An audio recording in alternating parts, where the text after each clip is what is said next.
guys. So I just watched Wishmaster for the first time.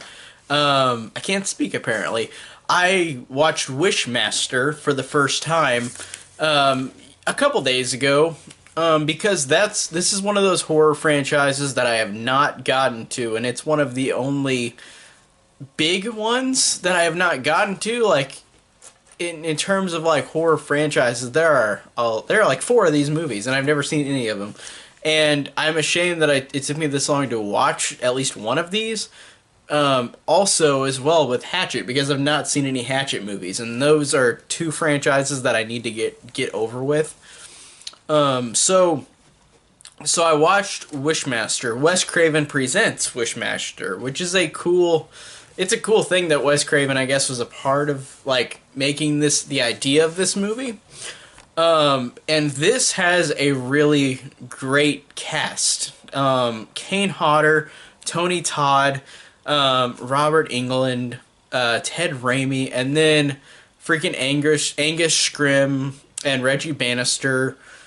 It's a big horror cast, and I really do love that. And there's a lot of, like, there's some cameos by the director as well, and other little actors that have been in horror movies. So in terms of fan service, this is a very fan servicey horror movie because of all these big names attached.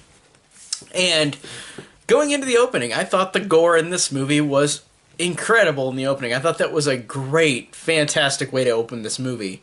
With this guy getting ripped open and, like, the skeleton crawls out. Like, that is really, really effective and really works.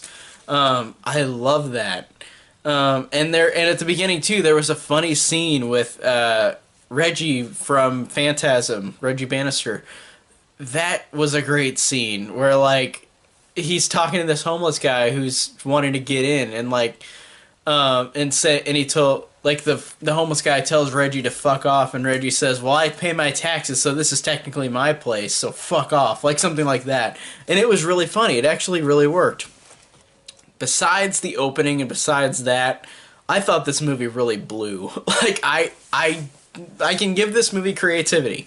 This is a creative movie. An evil genie who does these wishes, which is kind of like Leprechaun in a way, like where Leprechaun had, like, those kind of wishes that he can give to, like in Leprechaun 3, whenever, like, he has that girl become beautiful and, like, she gets the big butt and big boobs and the big lips. Like, it's the same type of setup here with, like, the genie can grant wishes. But honestly, this one just sucked because I thought that besides the main guy who plays the Wishmaster, like the human version of him that he steals the face from, he's really good.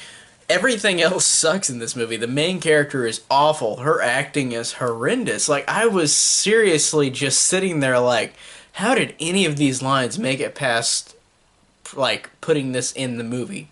Like, seriously, like, it felt like it was either the first take or this actress isn't good, and it's unfortunate because I don't want to shit on people who do these kind of things, but I really didn't like her performance. I thought she was really terrible. And this is from 1997, and there were some cool, at the beginning of the movie, there was that cool effect of, like, the skeleton coming out of the body, like, literally breaking open, coming out of the body. That works, but then this has some awful, horrible CGI, like Kane Hodder's scene, where Wishmaster Human comes up to Kane Hodder, and Kane Hodder's like, you can walk right through me, and then he goes, okay, and because he words it to where it could be a wish, and he says okay, and then he makes him part of the glass door, breaks through the CGI-ass glass door, and it looks awful. And it really annoys me too because a while back I watched Tales from the Hood for the first time, which also has a scene, and that came out in '95, like 2 years before this. It has a scene where this cop is literally melded into the wall, like, as graffiti, and it is awesome, and it is effective, and is not dated. And in this one, the CG is immediately dated. It looks horrible. It really was done way better in Tales from the Hood in terms of, like, a character being molded into, like, something and becoming part of the wall, or part of the door in this case, with Kane Hodder.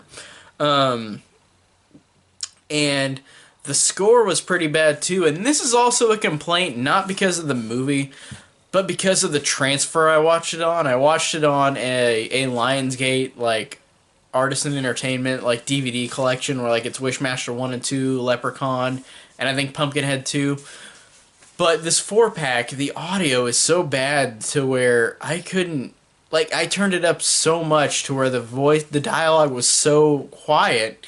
But then the second any loud noise comes on, it is so loud that it probably woke my neighbors up. It just is insane and how bad the transfer was for this as well. And the score also was just pretty bad. I really didn't like the score either. And again, the main character Alexandra is horrible.